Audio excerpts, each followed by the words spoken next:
Hello friend, स्वागत है आप सबका हमारे यूट्यूब चैनल प्रयास ऑनलाइन स्टडी सेंटर पे।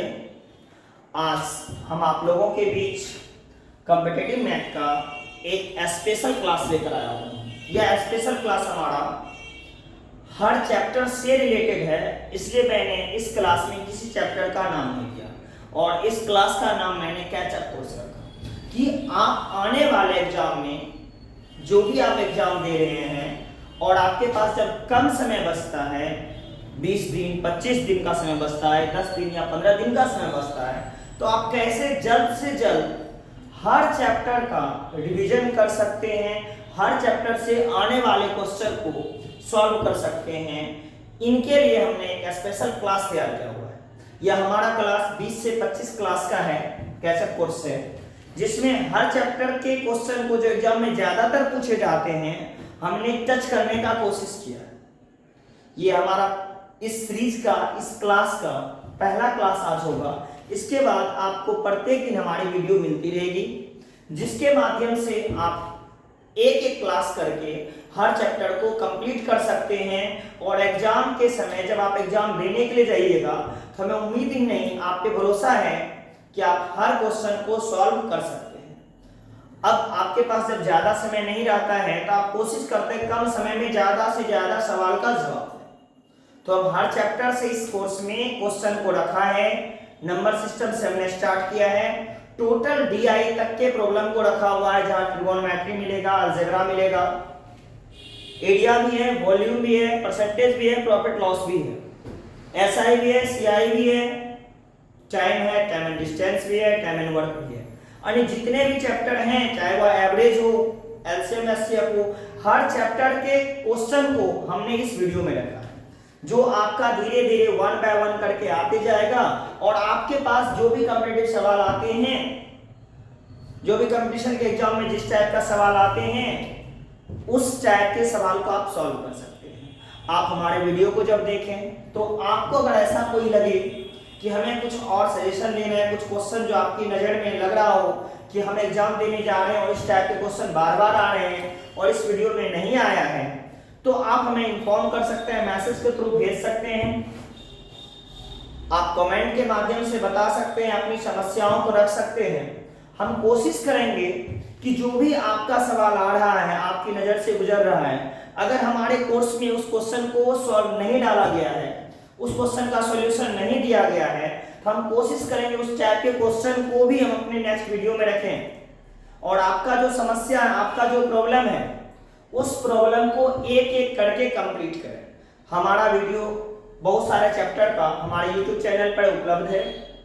यहाँ हम आपको कुछ क्वेश्चंस बताएंगे और ये भी बता देंगे कि अगर आप इसका डिटेल देखना चाहते हैं या डिटेल उस चैप्टर का क्लास करना चाहते हैं, हमारे वीडियो पे जाएं, उस लिंक को देखें, वहां आपको उसका क्लास मिल जाएगा। तो हम स्टार्ट करते हैं आप लोगों के बीच और हम प्रत्येक दिन एक एक वीडियो भेजेंगे आप लोगों के पास। आप उम्मीद है कि अच्छे से देखिएगा और जो भी इसमें समस्याएं आ रही होगी या त्रुटियां आ रही होगी, आप हमें बताने का कोशिश करेंगे। और अगर आपको हमारा वीडियो पसंद आ रही हो तो पसंद आ रही हो, जो भी बोलिए, तो आप हमें जरूर इन्फॉर्म करें कमेंट के माध्यम से क्या प्रॉब्लम है, क्या समस्या है या क्या बेस्ट हो सकता है। उन सारे चीजों को हम रखेंगे आप लोगों के बीच। चलिए तो हम क्वेश्चन स्टार्ट करते हैं। और जो क्वेश्चन हमारे पास है, यह हमारे द्वारा तैयार किया गया है, यह पीडीएफ अवेलेबल है। अगर आपको पीडीएफ चाहिए तो आप व्हाट्सएप करिए, हम आपको जो क्वेश्चन तैयार करके रखे हुए हैं, इस क्वेश्चन का पीडीएफ हम आपको जरूर भेजेंगे। चलिए क्वेश्चन हमारा है पहला कि निम्नलिखित में से कौन सी संख्या अभाज्य है। देखिए क्वेश्चन एक है हमारा कि निम्नलिखित में से कौन सी संख्या अभाज्य संख्या है। तो यहाँ क्या करें, निम्नलिखित में से, जैसे ही निम्नलिखित बोला इसका मतलब हमें कुछ ऑप्शंस मिला है जिसके आधार पर हमें बताना है कि कौन सी संख्या प्राइम नंबर अभाज्य संख्या है। तो हम पहले जानते हैं अभाज्य संख्या कौन सी है, अभाज्य संख्या के बारे में जानेंगे। और इससे पहले हम देखते हैं कि हमारे पास ऑप्शंस क्या है। पहला ऑप्शन है 81, दूसरा ऑप्शन है 85, तीसरा ऑप्शन है 83 और चौथा ऑप्शन है 87। देखिए यहाँ जो है 4 ऑप्शन दिए गए हैं, 81, 85, 83 एंड 87, और हमें बताना है कि इन चारों में से कौन सी अभाज्य संख्या है। तो अभाज्य संख्या तात्पर्य नंबर हम कहते किसको हैं? वैसी संख्या जिसमें एक और स्वयं के अलावे किसी अन्य संख्या से भाग ना लगे। देखिए अभाज्य संख्या किसे कहते हैं? वैसी संख्या जिसमें एक और स्वयं के अलावे किसी अन्य संख्या से भाग ना लगे उसे हम क्या कहते हैं? अभाज्य संख्या कहते हैं। उसे क्या कहते हैं? अभाज्य संख्या कहते हैं। तो देखिए यहाँ अभाज्य संख्या हमें चेक करना है 81, 85, 33 और 87 में से। तो आपको मैंने तो छोटा छोटा ऑप्शन में डाला है, आपको बड़े से बड़े आ सकते हैं। तो चेक करने का तरीका क्या है? हम कैसे चेक करेंगे अभाज्य संख्या है या नहीं? तो देखिए 81 किसके स्क्वायर के पास है? 9 के स्क्वायर के पास है। 85 9 के स्क्वायर के पास है। 83 ये भी 9 के स्क्वायर के पास और 87 सारे के सारे 9 के स्क्वायर के पास रखे हैं। जितने संख्या के स्क्वायर के पास हो उन वहां तक के संख्या, वहां तक के जो नेचुरल नंबर है उससे हमें चेक करना। और चेक किससे करना है ये भी हम देखेंगे। तो 9 के स्क्वायर के पास सारे के सारे हैं, तो हम चेक किससे करेंगे? 1 2 3 4 5 6 7 8 और 9। देखिए जहां तक का स्क्वायर है वहां तक की संख्या से हमें चेक करना है। तो कंटिन्यू नहीं चेक करना, एक से तो चेक करना ही नहीं है, क्योंकि अभाज्य संख्या जो होती है एक और स्वयं के अलावे किसी अन्य से विभाजित नहीं होती है। तो कभी भी आपको एक से चेक करना नहीं, ये तो चेक करने की आवश्यकता ही नहीं। अब देखिए 2, अगर कोई संख्या इवेन है 2 को छोड़कर, अगर यदि कोई संख्या इवेन सम संख्या है 2 को छोड़ के, तो अभाज्य संख्या नहीं होगी, वह भाज्य संख्या होगी, कंपाउंड नंबर या कॉम्प्लेक्स नंबर जिसे बोलते हैं। तो 2 से चेक करेंगे हम। 2 से चेक करने के लिए जो संख्या सम है वह अभाज्य नहीं भाज्य होती है। और सम किसे कहते हैं? वह संख्या जिसके इकाई का अंक 2 से विभाजित हो वह संख्या सम होती है। देखिए एक इकाई का अंक 2 से विभाजित नहीं है, 1 है। 5 ये भी विभाजित नहीं है, 3 ये भी नहीं है और 7 ये भी 2 से विभाजित नहीं है। अर्थात जो भी संख्या दिया है यह सारे के सारे ऑड नंबर है, इवन नंबर है ही नहीं। तो 2 से मैंने चेक किया। तो 2 से चेक करने की नॉर्मली आपको आवश्यकता नहीं होगी, क्योंकि 2 से चेक तब करिएगा जब आपको इवन, और जैसे ही इवन रहेगा वह अभाज्य संख्या होगी ही नहीं। तो कभी भी 2 से चेक मत करिएगा, डायरेक्ट चेक करने का स्टार्ट कहां से करिए? आप 3 से करिए। 2 से एक बार सिर्फ देख लेना है सम है या विषम। अगर सम है, इवन नंबर है तो वह भाज्य है, अगर ऑड नंबर है तो भाज्य या अभाज्य में से कोई एक हो सकती है। तो 2 के बाद हमने किससे चेक करना स्टार्ट किया है? 3 से।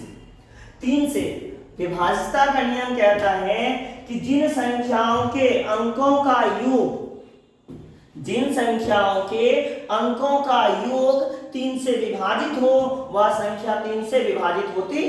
देखिए क्या कहता है नियम, विभाज्यता का नियम 3 का? जिन संख्याओं के अंकों का योग 3 से विभाजित हो वह संख्या 3 से विभाजित होती है। यहाँ 3 से देखते हैं अंकों का योग 8 और 1 9। 9 में 3 से भाग लग जाती है, 8 1 9, 3 3 9।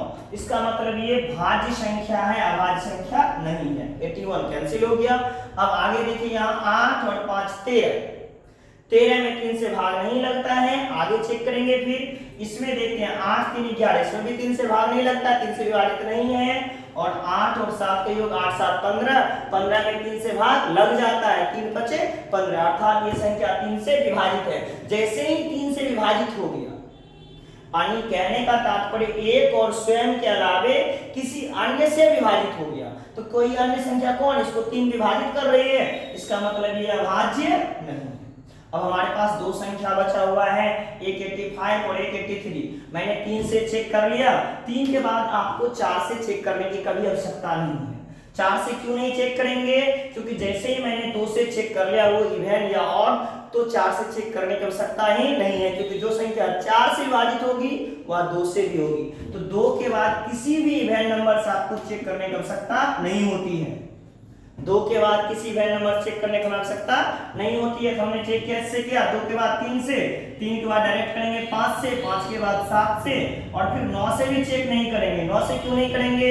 जो संख्या 9 से विभाजित होगी वह 3 से भी होगी। जब वह 3 से विभाजित नहीं है तो 9 से भी विभाजित नहीं। अब 3 के बाद हम किससे चेक करेंगे? 5 से।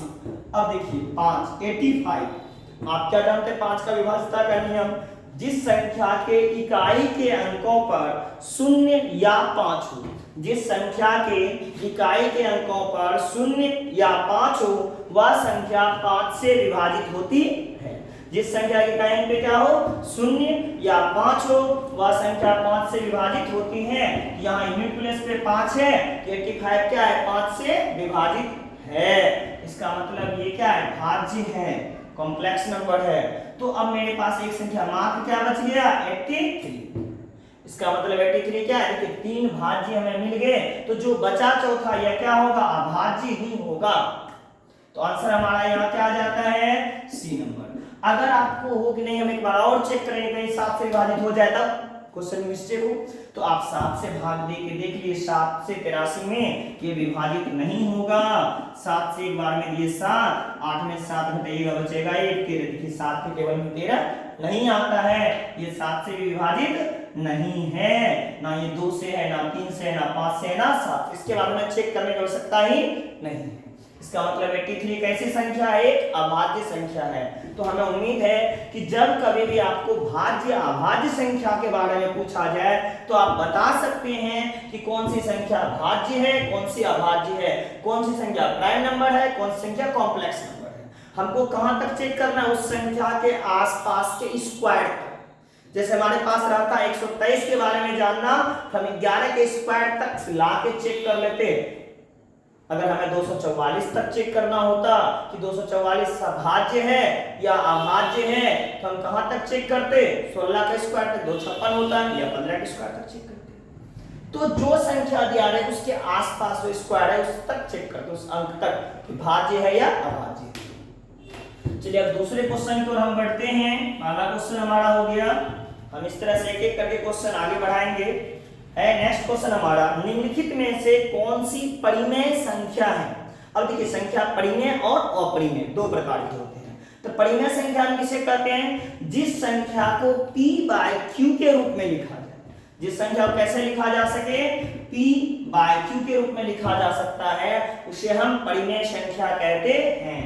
तो क्वेश्चन हमारा क्या है, निम्नलिखित में से कौन सी संख्या परिमेय संख्या है। हमारे पास ऑप्शन है √9/3, दूसरा ऑप्शन है √2/7, तीसरा ऑप्शन है √9/10 और चौथा ऑप्शन है √3 बटे कितना 27। सॉरी यहाँ छूट गया 93/101। हमारे पास चार ऑप्शन से 1, 2, 3 एंड 4। इनमें से कौन सी संख्या परिमेय संख्या। हमने क्या कहा, जिस संख्या को p/q के रूप में लिख सकते हैं। देखिए ये तो p/q में है, लेकिन सर किस में अंडर रूट। तो रूट की संख्या अगर हर के नीचे रूट आ जाए तो वह अपरिमेय संख्या होती है। जैसे 1/√2, तो इसका परिमेयकरण करने के लिए हम क्या करते हैं, √2 से नीचे भी √2 से ऊपर भी मल्टीप्लाई करते हैं। यहाँ देखिए क्या कोई कट रहा है, 93/101 नहीं कट रहा है, 2/7 नहीं कटेगा किसी अंक से, लेकिन ये 3/27 अगर कटेगा तो 9 या 27 कट गया। इसे आप क्या लिख सकते हैं, √1/9 और इसका रूट वर्गमूल निकालिएगा, 1 का वर्गमूल 1, 9 का वर्गमूल 3, ये क्या आ गया 1/3। देखिए p/q के रूप में आ गए। इसका डिनोमिनेटर जो है वह रूट में नहीं है, बाकी सारी संख्या का डिनोमिनेटर हर जो है वह रूट में है।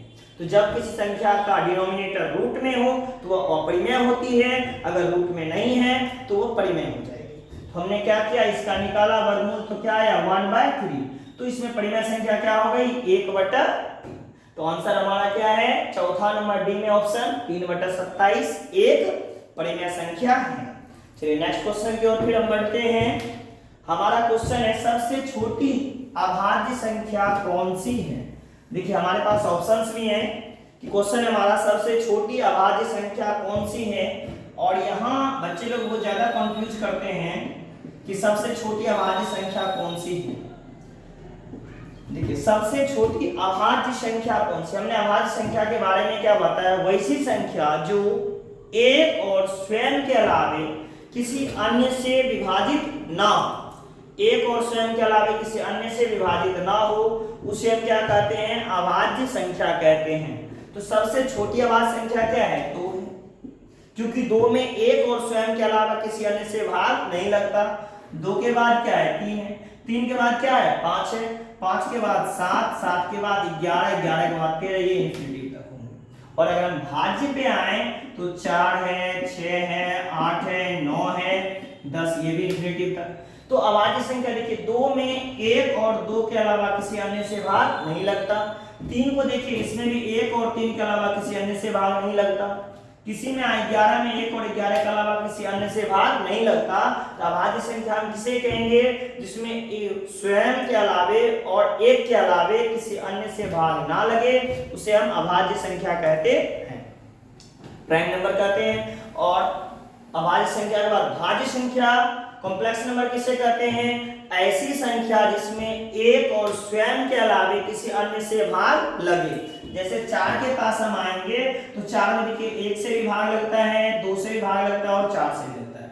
1 और स्वयं के अलावा कोई अन्य संख्या अगर इसे विभाजित कर रहा है, इसका मतलब क्या हुआ कि यह जो है एक भाज्य संख्या है, कॉम्प्लेक्स नंबर है।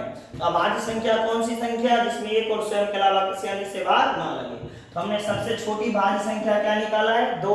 तो हमारे ऑप्शंस में देखिए क्या है 2, सी नंबर में। तो हमारा आंसर क्या हो गया सी नंबर। सबसे छोटी अभाज्य संख्या कौन सी है 2। एक चीज और गौर करने वाली है कि 2 ही एकमात्र ऐसी सम संख्या है जो अभाज्य है। 2 के अलावे जितनी भी इवन नंबर है, जितनी भी सम संख्याएं हैं, वह सारे के सारे भाज्य हैं, कॉम्प्लेक्स नंबर है। 2 के अलावे जितने भी सम संख्या है वो क्या है, कॉम्प्लेक्स नंबर है। लेकिन 2 क्या है, इवन भी है, लेकिन कौन सा नंबर, इवन रहते हुए भाज्य संख्या है, सॉरी अभाज्य संख्या है।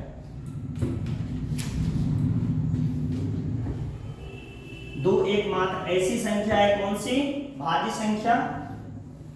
चलिए अब नेक्स्ट क्वेश्चन हमारा है, निम्न में से कौन सी एक अभाज्य संख्या नहीं है। जैसे कि पहला क्वेश्चन हमारा था कि निम्न में से कौन सी एक अभाज्य संख्या है। अब इस बार हमारा क्वेश्चन है कि निम्न में से कौन सी एक अभाज्य संख्या प्राइम नंबर नहीं है। निम्न में से कौन सी संख्या एक प्राइम नंबर नहीं है। हमारे पास ऑप्शन है 19, हमारे पास ऑप्शंस हैं 23, हमारे पास ऑप्शंस हैं 29 और ऑप्शंस हैं 33।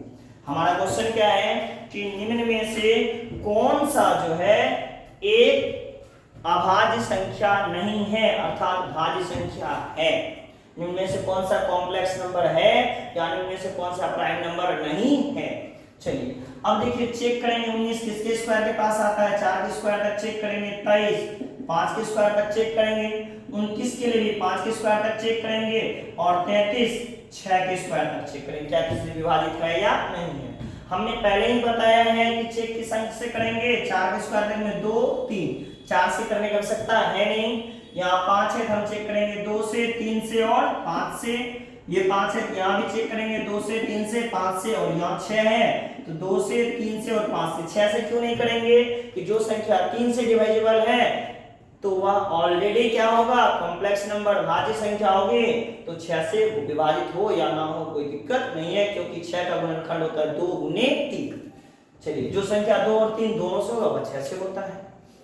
तो चलिए हम देखते हैं पहले 4 2 और 3 से इसमें भाग लगता है नहीं। देखिए इकाई अंक पे 9 है जो 2 से विभाजित नहीं है, इसका मतलब ये 2 से विभाजित नहीं है।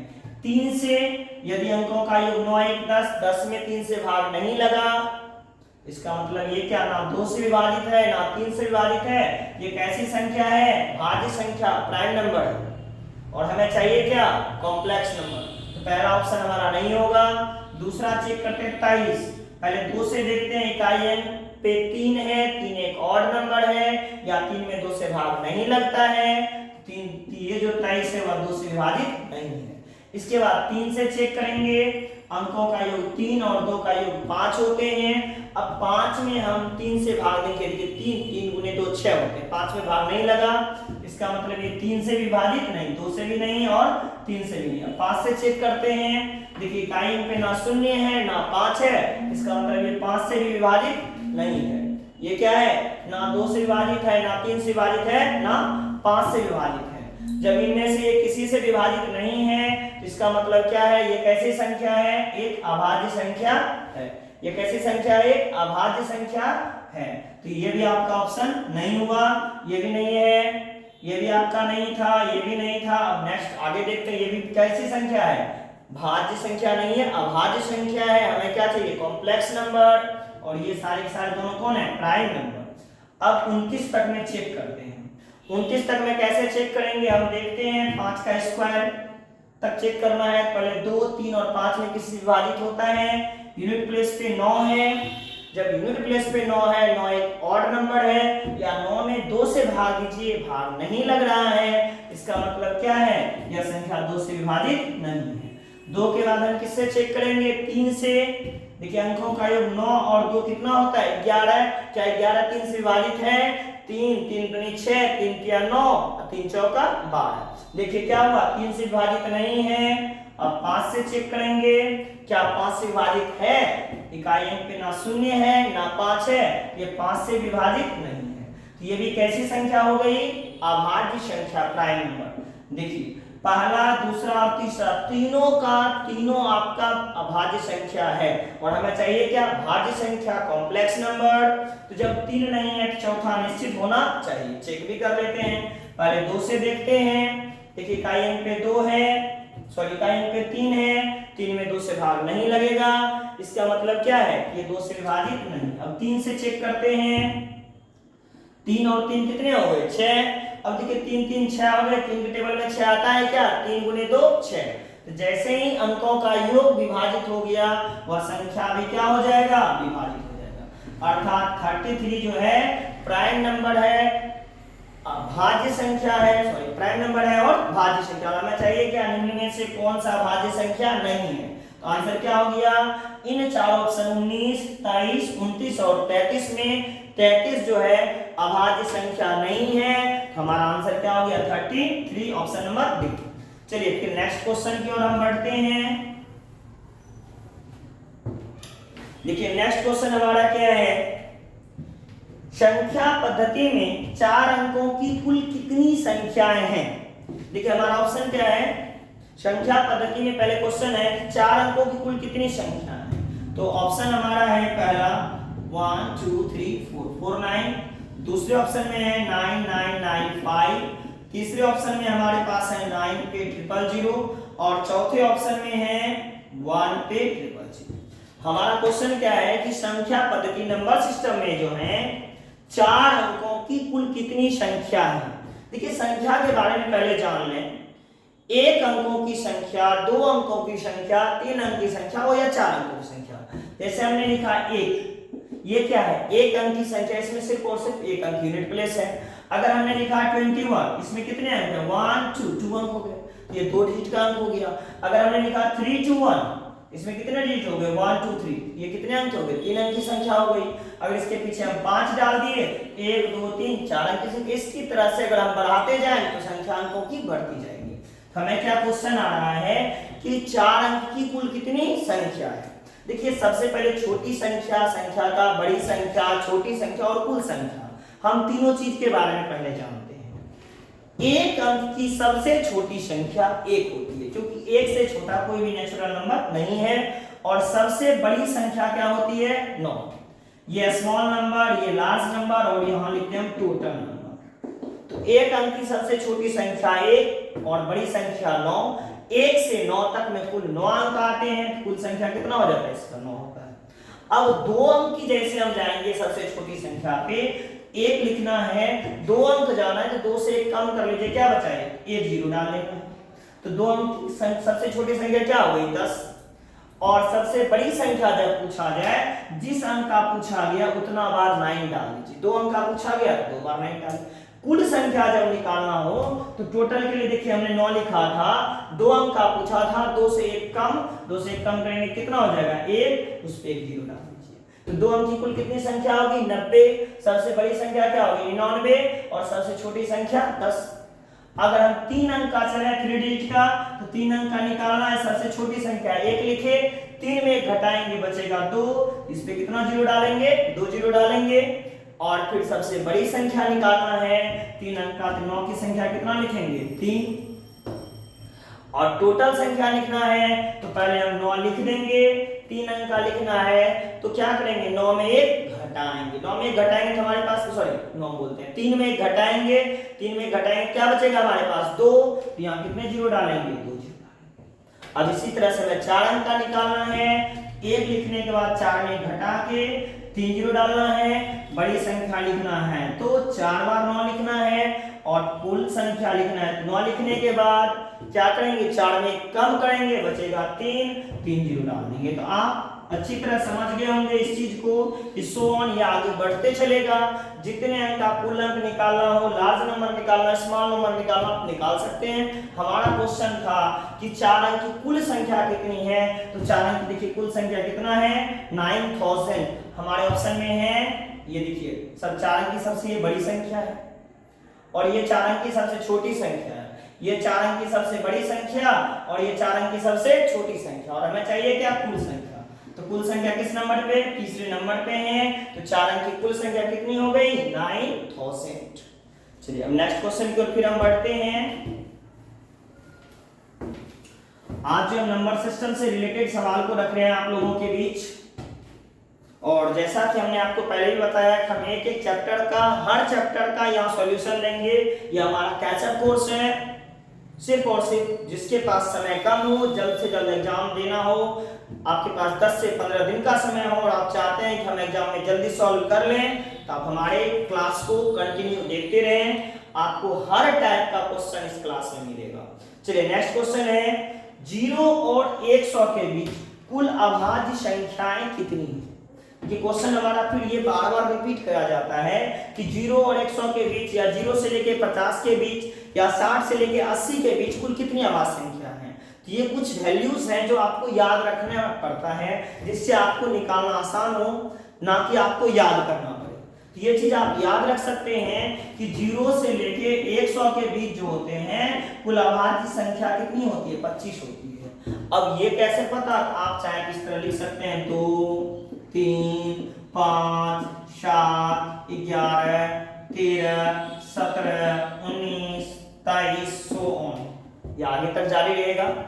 तो ये चलते रहेगा। तो हमने निकाला है, हमने देखा, आप भी बैठ के अभाज्य संख्या निकालने के लिए हमने अभी आपको बताया है, तो आप इस तरह से अभाज्य संख्या को लिख के काउंट कर सकते हैं। जैसे 0 से 10 के बीच कितनी अभाज्य संख्या है, 4 है, 2 3 5 7। 11 से 20 के बीच देखिए 4 ही है, 11 13 17 19, अब इससे आगे 23 है, फिर 29 है, तो ये सोन आगे चलते रहेगा, फिर 31 है, ये चलते रहेगा। तो आप याद रखिए 0 से 100 के बीच कुल कितनी अभाज्य संख्या है, 25 अभाज्य संख्या। और अभाज्य संख्या निकालने के लिए हमने दो क्वेश्चन में एकदम डिटेल से भी आपको बताया है, तो फिर दोबारा बताने की भी हमें आवश्यकता नहीं है, आप काउंट करके निकाल सकते हैं। चलिए नेक्स्ट क्वेश्चन पे आते हैं हम। देखिए नेक्स्ट क्वेश्चन हमारा है 3127, 3127, 3127 टू द पावर 173। 3127 पे पावर 173 है का इकाई अंक क्या है। अगर 3127 पे 173 पावर दिया गया हो तो इसका इकाई का अंक क्या होगा। तो कोई संख्या आपको दिया रहता है, उस पे जितना चाहे उतना पावर डाल दिया जाता है, और आपसे पूछा जाता है कि अगर इसको इतने बार गुना किया जाए तो इकाई अंक पढ़ क्या आएगा। तो इकाई अंक से रिलेटेड हमारा एक फुल लेंथ क्लास यूट्यूब पे डाला हुआ है। अगर आपको इकाई अंक निकालने ना आता हो तो आप हमारे पूरे क्लास को करें, इसका लिंक हम आपको शेयर कर देंगे। यूनिट प्लेस से रिलेटेड जो लिंक हमारा है क्लास का, वो हम आपके बीच शेयर करेंगे।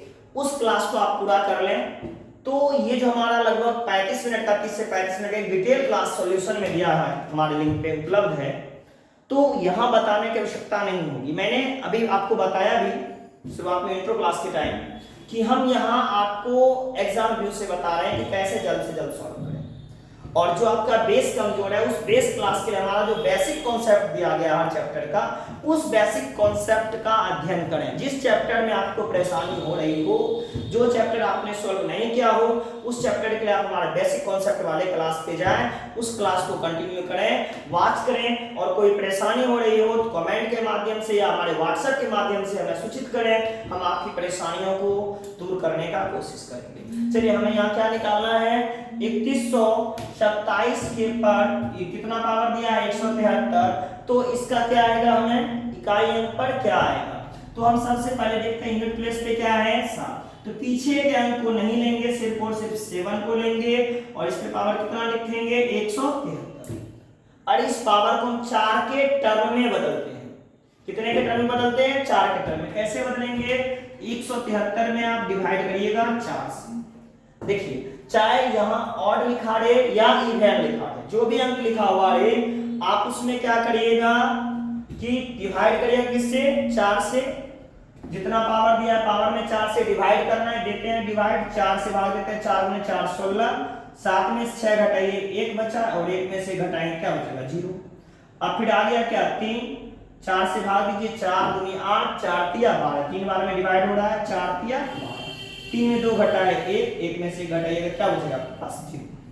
चलिए तो अब इसे लिख सकते हैं 7 पे पावर कितना, ये देखिए 43 मल्टीप्लाई 4 प्लस क्या 1, 43 मल्टीप्लाई 4 प्लस क्या लिखेंगे 1 लिख देंगे, 43 मल्टीप्लाई 4 प्लस क्या लिखेंगे 1 लिखेंगे। अब हमारा जो है ये क्या 43 मल्टीप्लाई 4 प्लस 1, इसका तात्पर्य होता है कि हम इसे लिख सकते हैं 7 पे पावर 43 गुने 4, ये प्लस जो किसमें बदल जाता है गुने में, 7 पे पावर क्या 1, 7 पावर कितना 1, क्योंकि आप जानते हैं a to the power x plus y का अर्थ होता है a to the power x multiply a to the power y। अगर बेस समान हो तो पावर आपस में क्या होते हैं जुड़ते हैं। अगर बेस समान हो तो पावर आपस में क्या हो जाते हैं जुड़ जाते हैं। तो देखिए यहाँ 7 पे पावर 43 गुना 4, 7 एक ऑड नंबर है, ऑड और आप इवन तो आप समझ रहे हैं कौन संख्या ऑड है और कौन सी इवन है। तो 7 ऑड नंबर है, अगर ऑड वाला आए तो वह 1 के पास जाता है, इवन वाला आए तो वो 6 के पास जाता है। 7 ऑड है, ये पूरे टर्म को सॉल्व करने पर आपका यूनिट प्लेस पे क्या आएगा 1 आएगा।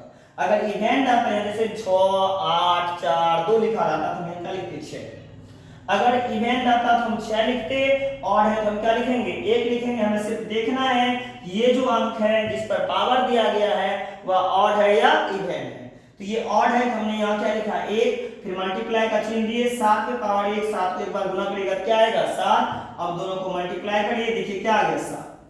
तो 3127 पे पावर अगर 173 है, इसे 173 बार कंटिन्यू गुना किया जाए तो इकाई अंक पे क्या आएगा 7 आएगा। भाई ट्राई करना पड़े गुना करने का, तो कितना समय लगेगा पता नहीं, आप गुना कर भी नहीं पाइएगा, आप कैलकुलेटर की सहायता से करिएगा, वो भी इंट्यूटिव दिखाएगा आपको, क्योंकि ये इतना ज्यादा बड़ा है तो आपको करने का आवश्यकता नहीं है। शॉर्ट में देख लीजिए, आपका इसका लिंक हमारा उपलब्ध है, वहां जाके सीख लीजिए। और इस क्वेश्चन को हमने सॉल्व किया, इसका आंसर क्या आ गया हमारा 7 है।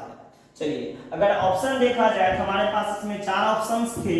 पहला ऑप्शन था 1, दूसरा ऑप्शन था 3, तीसरा ऑप्शन था 9, चौथा ऑप्शन था 7। तो हमारा आंसर क्या आएगा यहाँ 7 आएगा। चलिए नेक्स्ट क्वेश्चन की ओर हम बढ़ते हैं।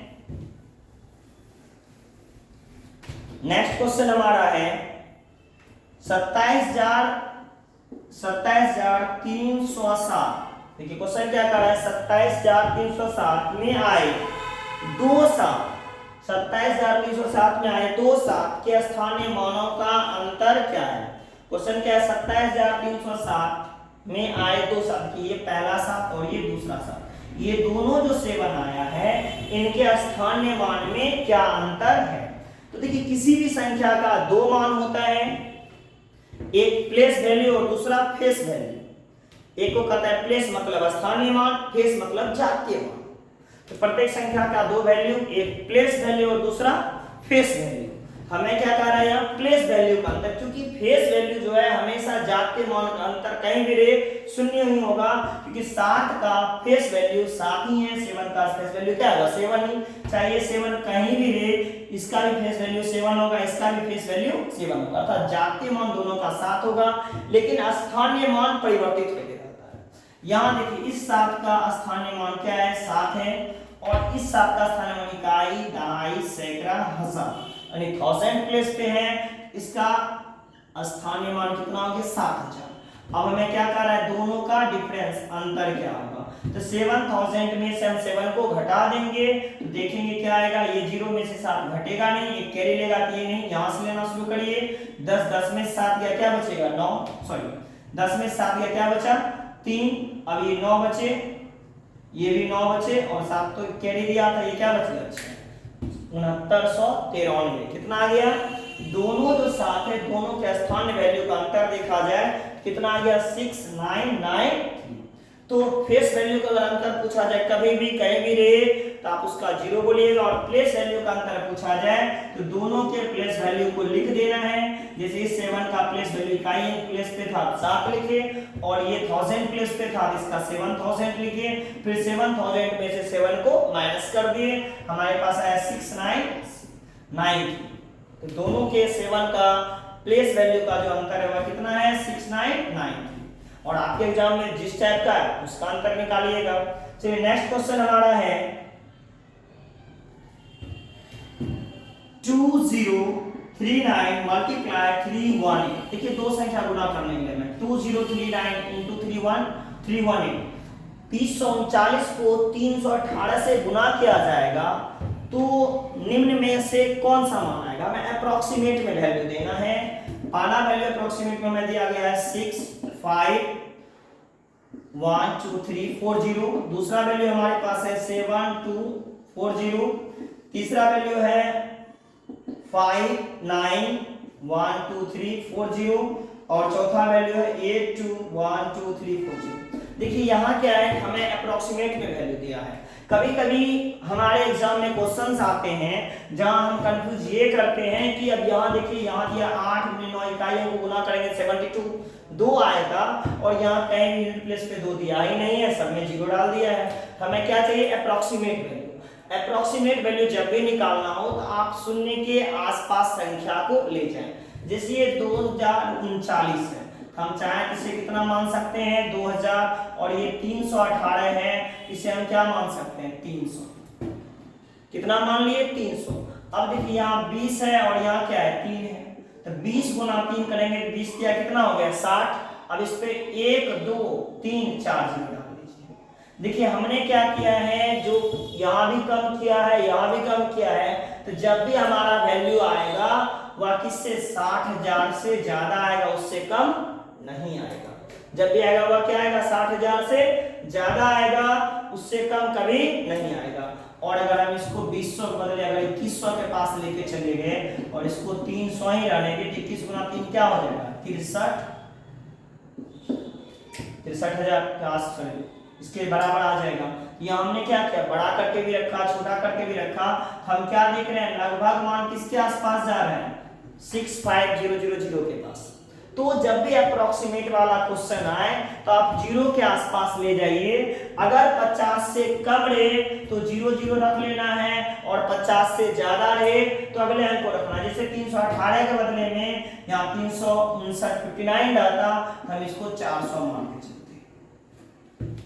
तो हमको क्या करना है, आसपास के वैल्यू को रखना है 0 वाले वैल्यू को, और फिर दोनों को मल्टीप्लाई कर देना है। और हमें देखना है अगर हमने वैल्यू कम लिया है तो आंसर हमारा ज्यादा वाला होगा, और अगर हमने वैल्यू ज्यादा लिया है तो आंसर हमारा कम वाला होगा। चलिए ये अप्रोक्सीमेट का क्वेश्चन था, और फिर नेक्स्ट क्वेश्चन की ओर हम आगे बढ़ते हैं।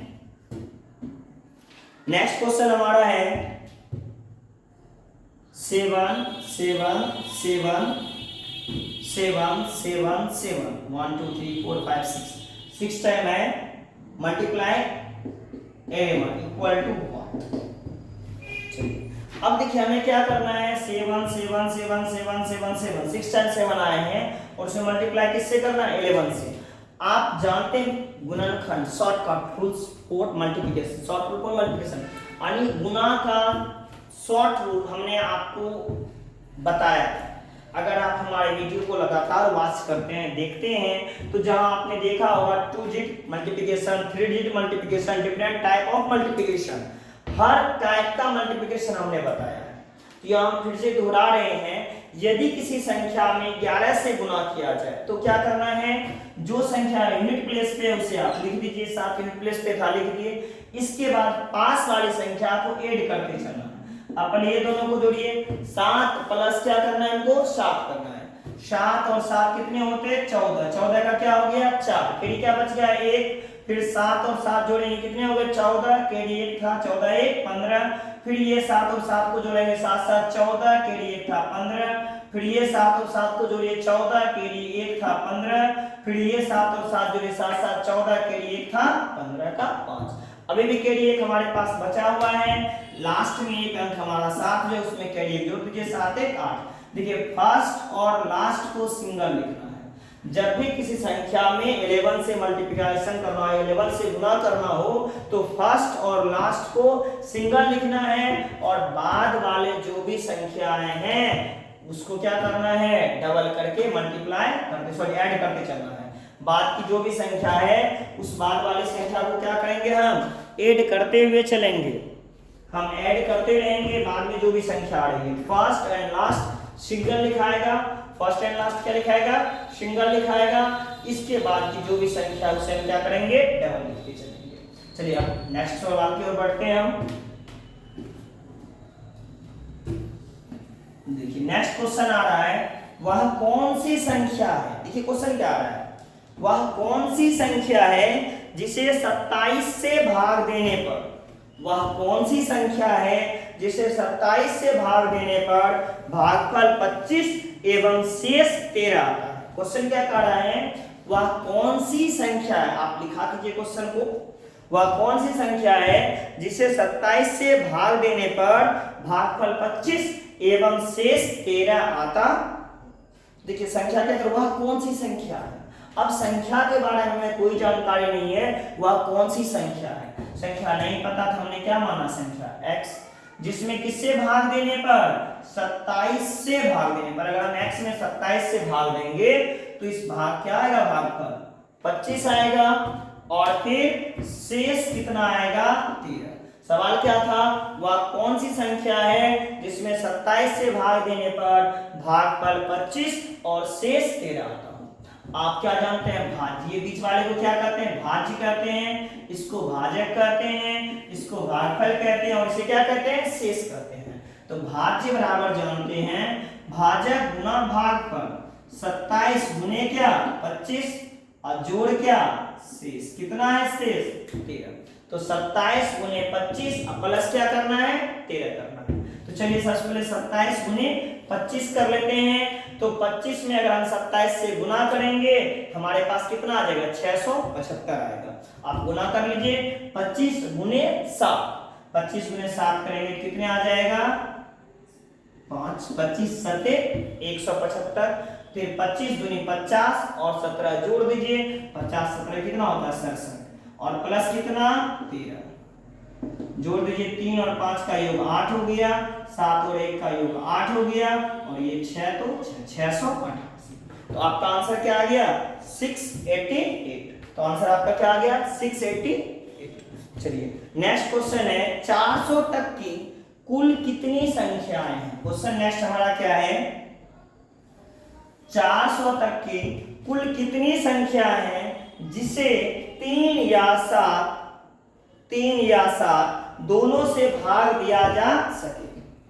देखिए क्वेश्चन क्या कर रहा है 400 तक की कुल कितनी संख्या है जिसमें 3 या 7 या दोनों से भाग दिया जा सके।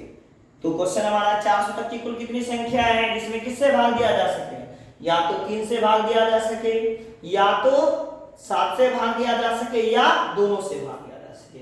इस टाइप का क्वेश्चन बार बार आता है। तो जब भी इस टाइप का क्वेश्चन आए हमें कहां तक का पूछा है 400 तक की, तो 400 में एक बार 3 से भाग दे के देख लेंगे कितना संख्या आता है।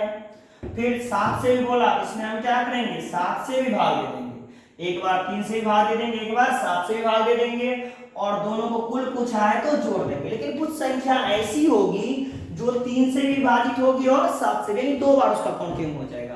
तो ऐसी स्थिति से बचने के लिए हम क्या करेंगे 400 में इन दोनों के एलसीएम से भाग दे देंगे। 7 और 3 का एलसीएम क्या है 21, हम किससे भाग दे देंगे 21 से, और जो दोनों में विभाजित होगा उस संख्या को हम क्या करेंगे घटा देंगे। एक बार और समझ जाइए, जब कभी भी इस टाइप का क्वेश्चन हो, जैसे 5 और 9 से बोले, 4 और 3 से बोले विभाजित कितनी संख्या होगी, तो जितना तक संख्या बोला जाए उसे लिख लिया जाए। जिस अंक से विभाजित करने के लिए बोला है उससे भाग दे देना है। एक और अंक से बोल रहा है तो एक और अंक से भाग दे दीजिए, फिर दोनों को आपस में जोड़ दीजिए और कुल संख्या में से उन संख्याओं को हटा लेंगे जिसका 2 बार काउंटिंग किए। जैसे मान लीजिए 21 है, 42 है, 21 का ऐड हम 7 वाले में भी करेंगे, 3 वाले में भी करेंगे, तो 2 बार ऐड होने के कारण से एक बार हम क्या करेंगे, हटा लेंगे। तो ये जो भागफल आएगा हमेशा पूर्ण अंक में लिखिएगा, पॉइंट में लिखने की कोई आवश्यकता नहीं है।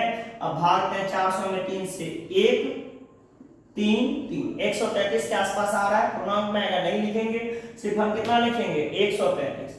7 से भाग देते हैं, 7 पचे 35, 5 40 होता है और फिर 0 आएगा, हो जाएगा 50, 7 सत्ते 49, 57 ही लेंगे।